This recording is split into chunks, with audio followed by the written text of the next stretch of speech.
Welcome into HogHype. Tyler Cash joined, as always, by Locked On Razorback podcast host John Nabors.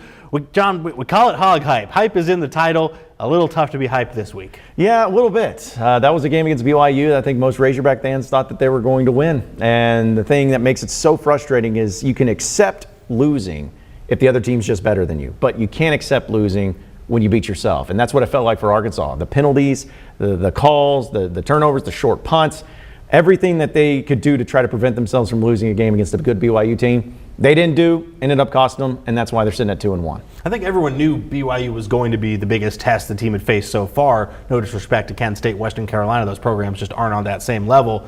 But it didn't seem like we saw much improvement from those first two games. And I think that's where a lot of the panic is coming from, is that Arkansas's kind of looked the same, the issues in the first three. Now, no shot at a get-right game. You go to LSU. I mean, do you just hope it's not a blowout? Is there a chance in this one? I mean, it's Arkansas LSU. It's always weird. That game has always got a strange thing. The fact that the past three games have had the team who win by 3 points, and the road team always won. So I know it's always different teams, different coaches, but still, you never really know what to expect in this game. But honestly, I believe Arkansas's best chance of winning this one is just having a good defense that keeps it low scoring, because LSU's got one of the best offenses in the SEC. Jane Daniels is really good. If they end up scoring a lot of points, I just don't have a lot of faith in Arkansas's offense right now to go toe-to-toe against them, but especially with that defensive front, as you know. But as right now, they just got to keep from hurting themselves in this game. No turnovers, limit the penalties.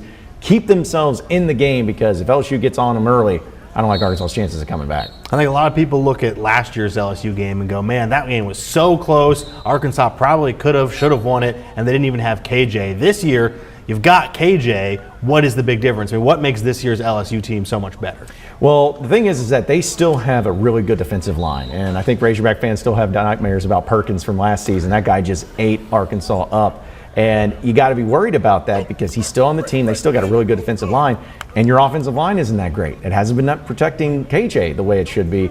So it doesn't matter if you have KJ this year, if you didn't have him last year. If you can't protect him, if he can't be in the pocket, if he can't make throws, if you're going to have trouble and bitten in long third and down situations, you're not going to win the game. So it's just a scary thing to think about. If Arkansas's offensive line, their biggest weakness right now, going up against the defensive line of LSU, who's really good, if you can't get any sort of momentum going on offense, you're not going to have much success. All right, a night game in Death Valley, one of, if not the toughest road environments in college football. Prediction time. What you got? I do believe Arkansas keeps it closer than what most people say. I think most of the lines have them at 18-point underdog, 17-point underdog, something to that extent.